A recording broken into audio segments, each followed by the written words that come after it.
clave es una bobina de voz con cable magnético y un imán permanente que se atraen y repelen entre sí.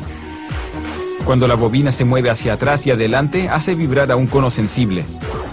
Esto empuja el aire frente al altavoz, creando ondas de sonido.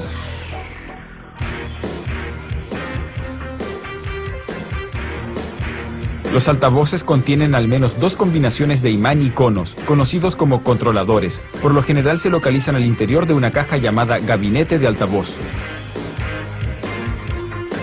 Para construir la estructura magnética interna, se cortan dos placas de hierro, cada una de 13 milímetros de grosor. Se ponen por separado en un torno. El torneado suaviza y alisa las superficies, eliminando las marcas que dejan las sierras. Luego cortan un pequeño agujero en el centro de una placa y uno más grande en el centro de la otra. Después cortan una pieza de hierro más pequeña y gruesa llamada núcleo y taladran un agujero a través de él. Aplican un pegamento epóxico ultra resistente al núcleo y a la placa trasera, la de agujero pequeño.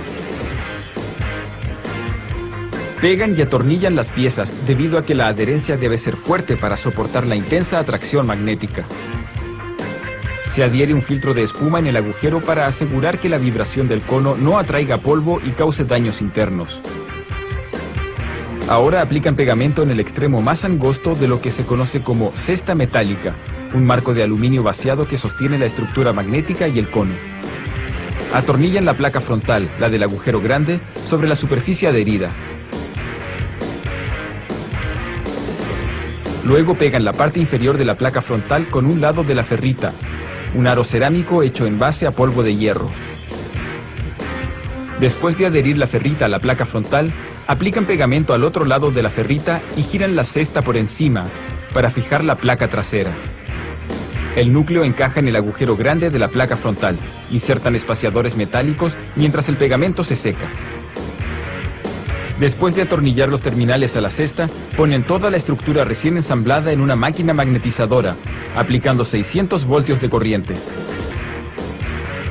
La máquina crea polos positivos y negativos, transformando la estructura magnética en un imán permanente con un campo magnético constante a su alrededor. Ahora enrollan la bobina de sonido, el electroimán que va a interactuar con el imán fijo. Un electroimán es un objeto que genera un campo magnético solo cuando lo recorre una corriente. Se enrolla un alambre de cobre con esmalte aislante, adhiriéndolo a una lámina de plástico duro. El polo positivo de esta bobina de voz será atraído al polo negativo del imán permanente. Los polos negativos se repelen entre sí. La clave es que los polos de las bobinas de voz cambien constantemente de posición, ya que la electricidad que llega al altavoz es una corriente alterna. Esto significa que varía entre cargas positivas y negativas varias veces por segundo. Esto permite que los imanes se atraigan y repelan continuamente entre ellos, provocando que la bobina se mueva rápidamente hacia atrás y adelante. Eso es lo que hace vibrar al cono y produce ondas sonoras. Después de poner la bobina entre la placa frontal y el núcleo, pegan la suspensión del fondo. Unos anillos de material flexible que se mueven junto a la bobina y evitan la fricción con la estructura magnética. Luego pegan el cono, que por lo general está hecho de cartón, plástico o metal. Luego sueldan las conexiones eléctricas. La corriente proveniente del amplificador pasa a través de los cables y llega a los dos terminales. Los cables terminales se unen a los cables de la bobina de voz. Luego de asegurar que los conos se mueven libremente y sin fricción, pegan una capa de cartón rígido para impedir la entrada del polvo. El último paso es practicar una prueba de audio.